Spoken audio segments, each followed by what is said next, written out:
नमस्कार विद्यार्थी मित्रांनो. स्वागत आहे तुमचं पुन्हा एकदा एम-पी-एस-सी लायब्ररी या आपल्या यूट्यूब चॅनलमध्ये. आज आहे 17 जुलै 2025. सुरू करूयात आजच्या चालू घडामोडी. तर नेहमीप्रमाणे सर्वप्रथम पाहूया आजचे दिनविशेष. 17 जुलै 1790 ॲडम स्मिथ यांचे निधन झालेले आहे. जगप्रसिद्ध स्कॉटिश अर्थतज्ञ ते होते. त्यांचे पुस्तक वेल्थ ऑफ नेशन हे देखील सुप्रसिद्ध असे पुस्तक आहे. आपल्याला परीक्षांमध्ये यांच्या पुस्तकावर जास्त प्रश्न विचारलेला आहे की वेल्थ ऑफ नेशन हे पुस्तक कोणत्या अर्थतज्ञाचे आहे. लक्षात ठेवा ॲडम स्मिथ. आणि आजच्या दिवशीच म्हणजे 17 जुलै 1790 साली त्यांचं निधन झालेलं आहे. त्यानंतर 17 जुलै 1996 रोजी मद्रास म्हणून ओळखल्या जाणाऱ्या शहराचे अधिकृतपणे चेन्नई असे नामकरण करण्यात आलेले आहे. आपल्याला माहितीच असेल की चेन्नईचे पूर्वीचे नाव हे मद्रास होते. आता आपण चेन्नई म्हणून ओळखतो.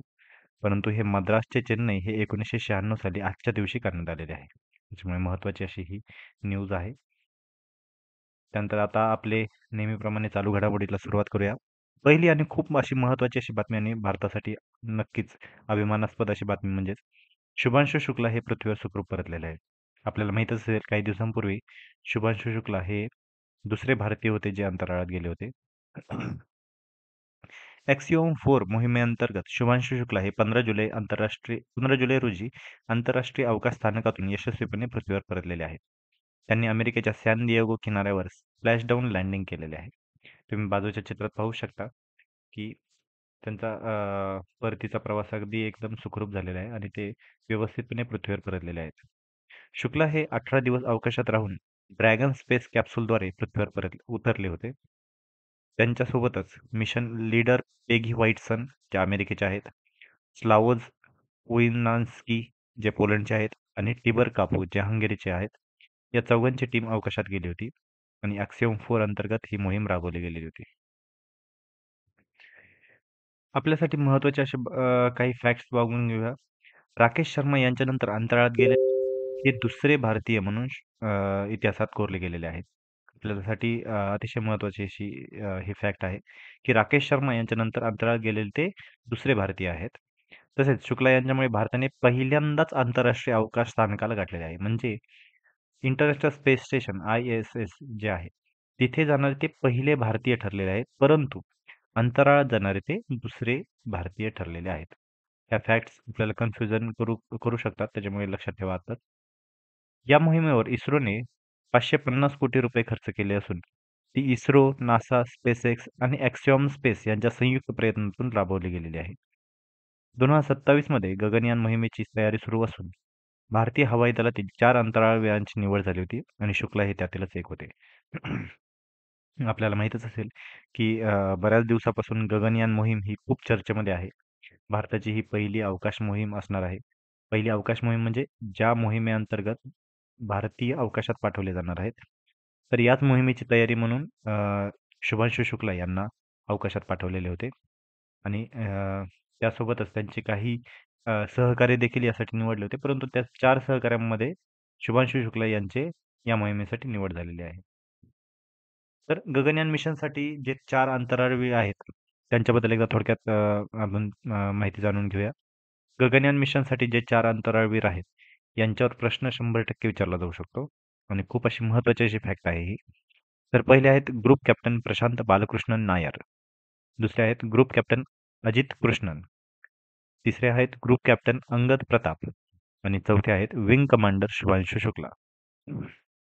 तर लक्षात घ्या, चौघांचेही नाव आपल्यासाठी परीक्षेसाठी महत्त्वाचे आहेत. प्रशांत बालकृष्णन नायर, अजित कृष्णन, अंगद प्रताप आणि शुभांशु शुक्ला. मिशन गगनयान काय आहे? तर गगनयान मिशन हे भारताचं पहिलं ह्युमन स्पेस फ्लाईट आहे, जे 2027 मध्ये लॉन्च केलं जाईल. या मिशन अंतर्गत 4 अंतराळवीरांना 400 किलोमीटर अंतरावरून पृथ्वीच्या लोअर ऑर्बिटमध्ये पाठवलं जाईल. या अंतराळवीरांचं 2020 ते 21 या काळामध्ये ट्रेनिंग देखील झालेलं आहे. 2 ते 3 दिवस हे अंतराळवीर तेथे संशोधन करतील आणि त्यानंतर हिंदी महासागरामध्ये त्यांना उतरवलं जाईल. अशा पद्धतीची ही मोहीम असणार आहे आणि नक्कीच म्हणजे ज्यावेळी ही मोहीम राबवली जाईल, ही भारतासाठी नक्कीच एक अभिमानाची अशी बाब ठरेल.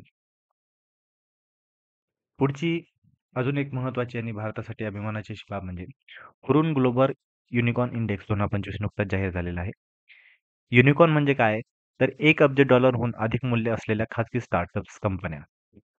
1 अब्ज म्हणजे साधारणपणे रफली जर रुपयामध्ये कन्व्हर्ट करायचं झालं, तर साधारण एक 7 ते 8,000 कोटी इतकी त्याची किंमत असते. आणि यापेक्षा जास्त असलेली कंपनी म्हणजेच युनिकॉर्न म्हणून ओळखली जाते. तर युनिकॉर्न म्हणजेच काय आता आता सांगितल्याप्रमाणे $1 अब्ज अधिक मूल्य असलेली खाजगी स्टार्टअप कंपनी. युनिकॉर्न हा शब्द 2013 मध्ये ॲलिन ली यांनी तयार केलेला आहे. तर आता 2025 ची जी आकडेवारी आहे ती एकदा पाहून घेऊया. एकूण युनिकॉर्न्स किती आहेत? तर 1523. एकत्रित बाजार मूल्य किती आहे? तर $5.6 ट्रिलियन इतकं त्याचं एकत्रित बाजार मूल्य आहे.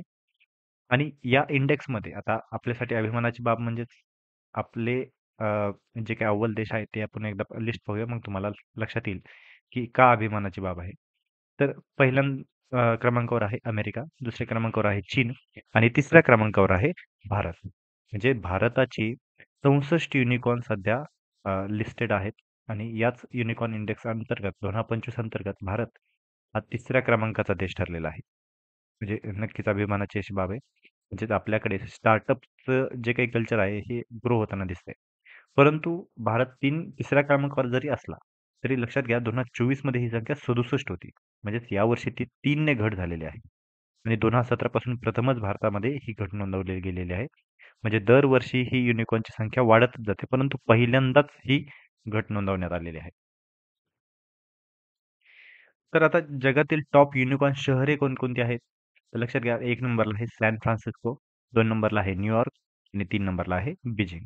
आपल्यासाठी कोणत्याही पद्धतीने प्रश्न फिरवला जाऊ शकतो, त्याच्यामुळे आपल्याला सर्व गोष्टींची माहिती असणं आवश्यक आहे. तर भारतामधील टॉप युनिकॉर्न शहरे कोणते आहेत? तर लक्षात घ्या 1 नंबरला आहे बेंगळुरू, 2 नंबरला आहे मुंबई, 3 नंबरला आहे गुरुग्राम. आपल्याला कन्फ्युजन होऊ शकतं. मुंबई 1 नंबरला वाटू शकतं, परंतु 1 नंबरला आहे बेंगळुरू, 2 नंबरला आहे मुंबई आणि 3 नंबरला आहे गुरुग्राम. आता परीक्षेच्या दृष्टिकोनातून मी आता सांगितल्याप्रमाणे भारताचा कितवा क्रमांक असेल? तर भारताचा आहे 3रा क्रमांक. आर्थिक आणि नवोद्योजकतेचा वाढता प्रभाव यातून निर्देशित होतो. तसेच घटलेली देखील संख्या आपल्यासाठी महत्त्वाची आहे. म्हणजेच गुंतवणुकीतील आणि वातावरणातील आव्हाने यातून निर्देशित होतात. म्हणजेच 2024 साली 67 युनिकॉर्न होती, तर आता 64 युनिकॉर्न आहेत. तरी देखील भारत जगामध्ये 3ऱ्या क्रमांकावर आहे. पुढची अजून एक महत्त्वाची बातमी. राज्यसभा नामनिर्देशित खासदार आता नुकतेच राष्ट्रपती द्रौपदी मुर्मू यांच्याकडून राज्यसभेसाठी 4 मान्यवरांची नियुक्ती करण्यात आलेली आहे. भारतीय संविधानाच्या कलम 80(1)(a)(3) या अंतर्गत राष्ट्रपतींकडे कला, साहित्य, विज्ञान आणि समाजसेवा या क्षेत्रामध्ये विशेष ज्ञान असलेल्या व्यक्तींना राज्यसभेत नामनिर्देशित करण्याचा अधिकार आहे. आपल्यासाठी खूप महत्त्वाची अशी बातमी आहे. म्हणजे मी तर म्हणेल की कोणते नवीन नामनिर्देशित सदस्य झालेत यापेक्षाही त्याचं संविधानातील कलम फार आपल्यासाठी महत्त्वाचा आहे. म्हणजे भारतीय संविधानाचे कलम 80 अंतर्गत पुढचं लक्षात राहिलं तर ठीक आहे, परंतु ॲटलीस्ट कलम 80 हे जरी आपल्याला लक्षात राहिलं, तरी आपल्याला गुड इनफ. तर कलम 80 अंतर्गत राष्ट्रपतींकडे कला, साहित्य, विज्ञान, समाजसेवा या 4 क्षेत्रांमध्ये विशेष ज्ञान असलेल्या व्यक्तींना राज्यसभेत नामनिर्देशित करण्याचा अधिकार आहे. तर आता 2025 मध्ये म्हणजे आता नुकतेच जे नामनिर्देशित सदस्य आहेत, त्यांची एकदा माहिती पाहून घेऊया. सर्वप्रथम आहेत हर्षवर्धन शृंगला. हे माजी परराष्ट्र सचिव आहेत. परराष्ट्र सेवा 1984 बॅचचे ते अधिकारी आहेत. बांगलादेशातील भारताचे राजदूत, नंतर अमेरिकेत भारताचे राजदूत होते. भारताच्या परराष्ट्र धोरणात त्यांची निर्णायक भूमिका देखील होती. लक्षात ठेवा पहिलं नाव म्हणजे हर्षवर्धन शृंगला. त्यानंतर दुसरं नाव आहे उज्ज्वल निकम. विशेष सरकारी वकील आहेत ते. 26/11च्या मुंबई दहशतवादी हल्ला, 1993चा बॉम्बस्फोट हल्ला, अशा अनेक प्रकरणांमध्ये त्यांनी महत्त्वपूर्ण भूमिका बजावली होती. त्यासोबतच अफजल गुरू, अजमल कसाब यांच्या विरोधात यशस्वी युक्तिवाद देखील त्यांनी केलेला होता. त्यामुळे दुसरं नाव पण आपल्यासाठी आणि महाराष्ट्रासाठी विशेष महत्त्वाचं म्हणजे उज्ज्वल निकम. तिसरे आहेत सी सदानंदन मास्टर. केरळमधील भाजप नेते आणि सामाजिक कार्यकर्ते आहेत. केरळमधील अनुसूचित जाती जमातींसाठी शिक्षण, आरोग्य, सामाजिक सुधारणावर त्यांनी काम केलेलं आहे. आणि आर-एस-एस व बी-जे-पीमधील त्यांचं दीर्घकालीन योगदान आहे. तर लक्षात घ्या, सी सदानंदन मास्टर म्हणजेच ते तिथे शिक्षक म्हणून होते. त्यानंतर त्यांनी आर-एस-एस जॉइन केली आणि लेफ्ट विंगकडून त्यांना खूप त्रास झाला होता त्या काळामध्ये आणि त्यानंतर आता त्याचंच पुढच्या आवृत्ती म्हणजे आता त्यांना राज्यसभेचा खासदार करण्यात आलेला आहे. त्यानंतर चौथं नाव आणि महत्त्वाचं नाव म्हणजे डॉक्टर मीनाक्षी जैन. या इतिहासकार व लेखिका आहेत. दिल्ली युनिव्हर्सिटीमधील राजकीय शास्त्र विभागातील त्या माजी प्राध्यापक आहेत. तर हे चारही नाव आपल्यासाठी महत्त्वाचे आहेत. पुन्हा एकदा सांगतो, हर्षवर्धन शृंगला, उज्ज्वल निकम, सी. सदानंदन मास्टर आणि डॉक्टर मीनाक्षी जैन. त्यानंतर आजची शेवटची बातमी म्हणजेच global conference on manuscript heritage. पुन्हा एकदा आपल्यासाठी एक ऑड फॅक्ट आहे. आपल्याला वाटणार नाही, परंतु अशा न्यूज देखील परीक्षेला विचारल्या जाऊ शकतात. पहिली हस्तलिखित वारशावरील जागतिक परिषद भारतामध्ये आयोजित केली जाणार आहे. याचा दिनांक आहे 11 ते 13 सप्टेंबर 2025 दरम्यान ही परिषद आयोजित केली जाईल. याचं ठिकाण आहे भारत मंडपम, नवी दिल्ली येथे ही आयोजित केली जाणार आहे. याचं आयोजन कोण करणार आहे? तर भारत सरकारच्या संस्कृती मंत्रालय आणि इंदिरा गांधी राष्ट्रीय कला केंद्र यामार्फत हे आयोजन केलं जाईल. याची थीम काय असणार आहे?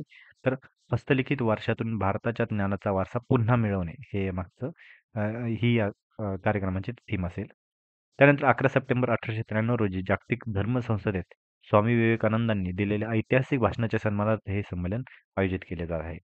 लक्षात घ्या, पहिलं हस्तलिखित वारशावरील जागतिक परिषद ही आहे ही, आणि या अगोदर झालेली नव्हती आणि पहिल्यांदाच म्हणजे 11 सप्टेंबर 1893 रोजी जे स्वामी विवेकानंद यांनी जे काही ऐतिहासिक असं भाषण दिलं होतं, त्याच्या सन्मानार्थ ही असं हे संमेलन आयोजित करण्यात येत आहे.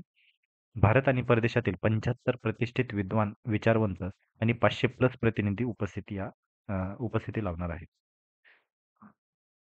तर या होत्या आजच्या चालू घडामोडी. तर आता आपण आजचा प्रश्न पाहून घेऊया. राष्ट्रपतीद्वारे राज्यसभेत खालीलपैकी कोणत्या क्षेत्रातील व्यक्ती नामनिर्देशित करता येत नाहीत? महत्वाचं आहे. लक्षात घ्या पुन्हा एकदा. राष्ट्रपतीद्वारे राज्यसभेत खालीलपैकी कोणत्या क्षेत्रातील व्यक्ती नामनिर्देशित करता येत नाही? तर पहिला पर्याय आहे सहकार, दुसरा आहे साहित्य, तिसरा आहे विज्ञान, चौथा आहे समाजसेवा. तर लक्षात असू द्या. पर्याय क्रमांक 1 आहे सहकार. सहकार अंतर्गत या राज्यसभेमध्ये अ, कोणतीही व्यक्ती नामनिर्देशित करता येत नाही. तर कोणते 4 क्षेत्र आहेत ते आपण पाहिलेच होते. साहित्य, विज्ञान, समाजसेवा आणि कला. त्यासोबतच सहकार हा जो क्षेत्र आहे, याद्वारे विधान परिषदेमध्ये आपल्या राज्यपालांद्वारे नामनिर्देशित करता येतो, परंतु राष्ट्रपतींना खासदार नेमता येत नाही. लक्षात असू द्या, ही थोडीशी ऑड फॅक्ट वाटू शकते. तर या होत्या आजच्या चालू घडामोडी. तर अशाच अधिकाधिक छान-छान कंटेंटसाठी आमच्या एम-पी-सी लायब्ररी या यूट्यूब चॅनलला फॉलो करायला विसरू नका. यूट्यूबसोबतच आम्ही टेलिग्राम, व्हॉट्सॲप, फेसबुक आणि इंस्टाग्राम या सर्व सोशल मीडिया प्लॅटफॉर्मवर आहोत. तर या सर्वच ठिकाणी आम्हाला फॉलो करायला विसरू नका. धन्यवाद.